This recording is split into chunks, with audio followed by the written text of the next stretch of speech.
नमस्कार दोस्तों, स्वागत है आपका मेरे चैनल विशेष फंड्स में। और आज हम बात करेंगे एक ऐसे म्यूचुअल फंड की जो कि एक बिगनर के लिए भी अच्छा है, एक सीनियर सिटीजन के लिए भी अच्छा है, अगर आप वेल्थ क्रिएट करना चाहते हैं तो भी अच्छा है, और अगर आप SWP करना चाहते हैं तो भी अच्छा है। दोस्तों, ये जो म्यूचुअल फंड है ये इंडिया के सबसे बड़ी mutual fund company state bank of India का है। और ये जो फंड है वो इन्वेस्ट करता है आपके पैसे को इंडिया की 250 सबसे बड़ी कंपनीज में। दोस्तों, ये जो फंड है वो लॉन्च हुआ था 1993 में और कम से कम 30-32 साल का ट्रैक रिकॉर्ड आज हमारे पास है। इस फंड के अगर AUM की बात करें तो इन्वेस्टर्स का लगभग 33,000 करोड़ रुपए इस फंड में लगा हुआ है। तो दोस्तों, आइए अब झांकते हैं इस फंड की डिटेल्स में। इस फंड का पूरा नाम, रिटर्न्स, डिटेल्स, SIP में कितना पैसा बना, लमसम में कितना पैसा बना, पूरी चीजें बताऊंगा। अगर सचमुच आप म्यूचुअल फंड्स में पैसा कमाना चाहते हो तो फंड्स को डिटेल में समझना बहुत ज्यादा जरूरी है, जो हम अपने सारे वीडियोस में बताते हैं। इस फंड से बेटर भी एक फंड है जिसका नाम मैं आपको वीडियो के एंड में बताऊंगा। एक दूसरी कंपनी का फंड जो कि सेम कैटेगरी का है, उसका नाम भी मैं आपको वीडियो के एंड में बताऊंगा। तो अगर आप इन्वेस्टमेंट के लिए सचमुच सीरियस हैं तो थोड़ा सा पेशेंस रखिएगा और वीडियो को एंड तक जरूर देखिएगा। सो दोस्तों, इस फंड का नाम है SBI large and mid cap fund. Large and mid cap fund, आपने लार्ज कैप भी सुना होगा, मिड कैप भी सुना होगा। तो जी हाँ, ये जो एक फंड है वो एक तीर से दो निशाने करने जैसा है। ये जो फंड है ये लार्ज कैप में भी इन्वेस्ट करता है, मिड कैप में भी इन्वेस्ट करता है, थोड़ा बहुत पैसा, बहुत थोड़ा सा पैसा स्मॉल कैप में भी इन्वेस्ट करता है।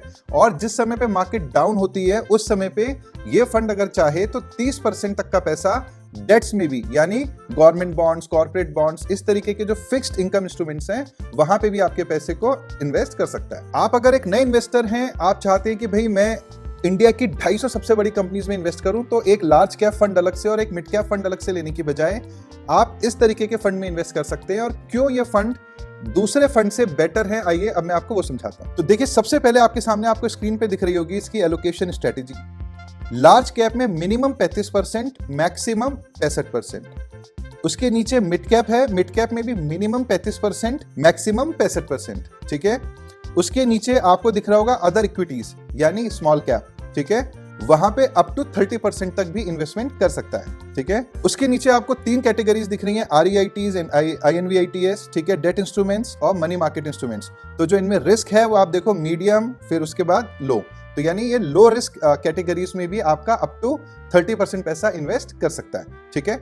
जब आप लार्ज कैप फंड अलग से लेते हो और मिड कैप फंड अलग से लेते हो तो कभी कभी ऐसा होता है दोस्तों कि मार्केट में कभी लार्ज कैप बहुत अच्छा कर रहा है, कभी मिड कैप बहुत अच्छा कर रहा है। जिस समय मार्केट गिरती है उस समय पे जनरली देखा गया कि mid cap, small cap market में ज्यादा गिरते हैं as compare to large cap. तो इस फंड में क्या होगा, जिस समय पे मार्केट वॉलेटाइल होगी, ओवरवैल्यूड होगी, पीक पे होगी, तो ऐसे कंडीशन में ये जो फंड है आपके मिड कैप्स को कम कर सकता है। तो यहाँ पे वो 65% अगर उसने एलोकेट कर रखा होगा तो वो 35% तक लेके आ सकता है। ऐसी कंडीशन में लार्ज कैप में आपका पैसा बढ़ा सकता है। कभी अगर लार्ज कैप अच्छा नहीं कर रहे हैं तो लार्ज कैप के पोर्शन को कम करके मिड कैप के पोर्शन को बढ़ा सकता है। कभी अगर अच्छा लगता है तो स्मॉल कैप में भी जा सकता है, ज्यादा रिस्क है तो डेट्स में भी आ सकता है। आज की डेट में अगर आप इसका पोर्टफोलियो देखेंगे तो अराउंड 70-75 शेयर्स आपको दिखेंगे। और इसमें आप देखो HDFC, Kotak, Reliance, axis bank, HDFC। ठीक है, वहां से लेकर के लास्ट में आप आओगे तो Relaxo, lemon tree, Coforge, Finolex, ये पूरी लिस्ट आपके सामने है। इसको मैं डिस्क्रिप्शन में भी डाल दूंगा। ठीक है। तो ये पूरा पोर्टफोलियो है, इसने किस शेयर में कितना पैसा लगाया है आप आराम से फैक्ट शीट को पढ़ सकते हो। ठीक है। तो आप देखोगे हर सेक्टर के आपको इसमें शेयर्स मिल जाएंगे और ये ऑटो एडजस्टमेंट इसमें होता रहता है। सो दोस्तों, आप में से बहुत सारे लोग उत्सुक होंगे कि इस तरीके के जो फंड्स हैं, ये जो फंड है इसने किस तरीके के रिटर्न्स दिए हैं। ठीक है। ये जो फंड है सिंस इंसेप्शन, जब से ये आया है, ठीक है, इसने जो रिटर्न दिया है सालाना वो दिया है एवरेज 17.7% का। एक FD 6.5-7% देती है। ठीक है। ओवरऑल मार्केट जो निफ्टी 50 है उसका CAGR लगभग 12 के आसपास का है और इस फंड का जो CAGR है वो लगभग 17.7% का है। ठीक है। इसका जो बेंचमार्क है Nifty large mid cap 250 TRI, उसने जो सालाना रिटर्न्स दिए हैं तब से अभी तक वो 16.26% दिए हैं। यानी इस फंड ने जब से आया है अपने बेंचमार्क को बीट किया है। पिछले एक साल में आप जानते होंगे मार्केट सितंबर में गिरी थी, फिर मार्च में लो बना था, फिर मार्केट थोड़ा सा उठी है। तो यस, मार्केट ने पिछले एक साल में बहुत ज्यादा रिटर्न्स नहीं दिए हैं, बट फिर भी ये जो बेंचमार्क है उसने दिए 3.34% का रिटर्न। और इस फंड ने अपने बेंचमार्क को अगेन बीट किया है पिछले एक साल में लगभग 6% का रिटर्न। बात करें लॉन्ग टर्म की तो आप देखो लगभग 14.73% का रिटर्न है। 5 साल में लगभग 25.54% सालाना के आसपास का रिटर्न है। ठीक है, सो दोस्तों ये जो वीडियो है ये एजुकेशनल पर्पस के लिए है, और इस जनरल वीडियो में हम क्योंकि आपका रिस्क कैटेगरी नहीं जानते, एज नहीं जानते, इनकम नहीं जानते, सो ये जो फंड है हम ये आपको रिकमेंड नहीं कर सकते। बट अगर आप पर्सनल रिकमेंडेशन चाहते हो, हमारी इंसिडेंटल एडवाइस चाहते हो, आप चाहते हो कि आप एक बिगनर हो, आपको सही फंड्स चूज करने में हेल्प करें, तो आपके रिस्क एपेटाइट के हिसाब से, गोल्स के हिसाब से वो चीज हम आपको कर सकते हैं। हमारी जो फीस है वो बहुत ही नॉमिनल है। अगर आप एक अच्छा पोर्टफोलियो बनवाना चाहते हो तो नीचे दिए हुए नंबर पे आप हमें कांटेक्ट कर सकते हो। अब हम देखते हैं इसका पोर्टफोलियो क्लासिफिकेशन। लेटेस्ट रिपोर्ट के हिसाब से 41% पैसा जो है वो आपका लार्ज कैप में लगा हुआ है, 37% पैसा जो है आपका वो मिड कैप में लगा हुआ है, और केवल 16% जो है वो स्मॉल कैप में लगा हुआ है। ठीक है, आप देखो इसमें 15 से भी ज्यादा सेक्टर्स आपको इसमें दिखाई देंगे, तो अलग अलग सेक्टर्स में इन्वेस्ट करने की पूरी छूट है इस फंड के पास। तीसरी चीज, अगर हम इसकी रेटिंग की बात करें तो जो क्रिसिल रेटिंग है मनी कंट्रोल साइट के हिसाब से, जो इसकी क्रिसिल रेटिंग है वो है 4। वैल्यू रिसर्च जो कि एक नामी गिरामी ब्रांड है म्यूचुअल फंड इंडस्ट्री में, उसकी भी जो रेटिंग है वो भी इस फंड की 4 है। हालांकि इससे एक बेटर फंड है, उसको हम आगे डिस्कस करेंगे। सो दोस्तों, अगर आप भी किसी म्यूचुअल फंड के ऊपर डेडिकेटेड वीडियो चाहते हैं और आप एक प्रॉपर रिव्यू चाहते हैं तो कमेंट में उसका नाम जरूर डालिएगा।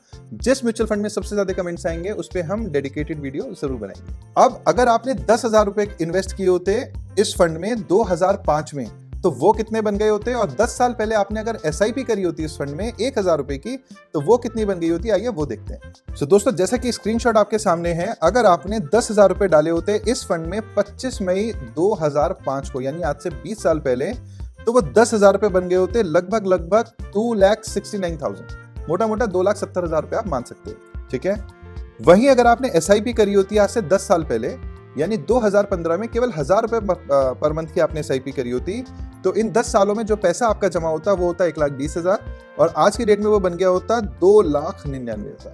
तो आप खुद ही रिटर्न्स को इमेजिन कर सकते हो। बट जैसा कि मैंने बोला, ये जो फंड है ये अपनी कैटेगरी का बहुत अच्छा फंड है, बट बेस्ट फंड नहीं है।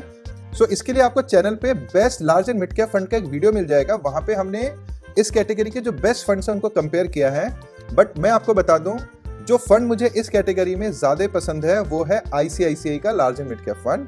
अब मैं आपको कुछ डेटा के बेस पे बताऊंगा क्विकली। हालांकि आप वो video large and mid cap fund वाली वीडियो जाके चैनल पे देख सकते हो, बट क्योंकि अंदर उत्सुकता हो जाती है और नॉलेज होना बहुत ज्यादा जरूरी है, तो मैं कुछ आपको रेशोज दिखाऊंगा, कुछ डेटा दिखाऊंगा कि क्यों मुझे ICICI कंपैरेटिवली इस फंड से बेटर लगता है। अगेन दोस्तों, ये कोई रिकमेंडेशन नहीं है, ये सिर्फ आपको नॉलेज देने के लिए है वीडियो। ठीक है, तो अब आप देखो आपके सामने स्क्रीन पे है, हम बात करेंगे 3 साल के रिटर्न की। SBI ने दिया 21%, ये भी शानदार रिटर्न है, बट ICICI ने दिया 24%। ठीक है, 5 साल में SBI ने दिया 25% का रिटर्न सालाना, ICICI ने दिया 28% सालाना। ठीक है, 10 साल के अगर हम रिटर्न की बात करें तो ICICI ने दिया 15.77 का रिटर्न, और इस फंड ने दिया 14.73 का रिटर्न। ठीक है, तो ICICI कंपैरेटिवली मुझे इससे बेटर लगता है, और डिटेल में समझने के लिए आप जो मेरा लार्ज एंड मिड कैप वाला वीडियो है उसको जरूर देखिएगा। इसके अलावा दोस्तों, SBI का एक कॉन्ट्रा फंड भी है जो कि अपने आप में एक वैल्यू स्ट्रेटेजी फंड है, कॉन्ट्रा स्ट्रेटेजी फंड है, यानी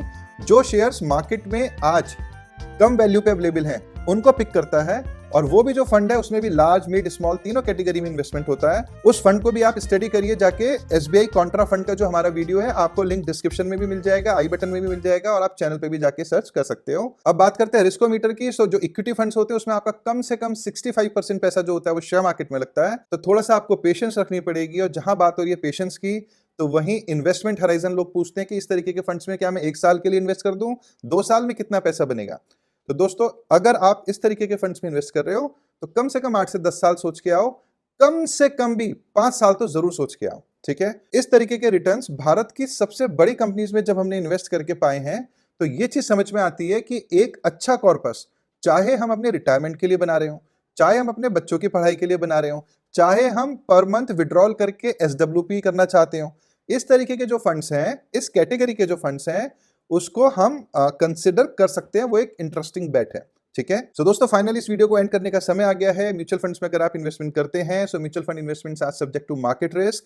ऑफर डॉक्यूमेंट पढ़िएगा, एडवाइजर से बात करके ही इन्वेस्टमेंट कीजिएगा। कैसा लगा आपको ये फंड, कमेंट करके जरूर बताइएगा। Is it the best SBI's mutual fund? Is this fund good for beginners? मुझे कमेंट करके जरूर बताइएगा। और अगर आप चाहते हैं कि हम किसी और फंड को भी रिव्यू करें तो भी आप मुझे कमेंट करके जरूर बताइएगा। सो जल्दी मुलाकात होगी दोस्तों। Till then, take good care of yourself. Bye bye.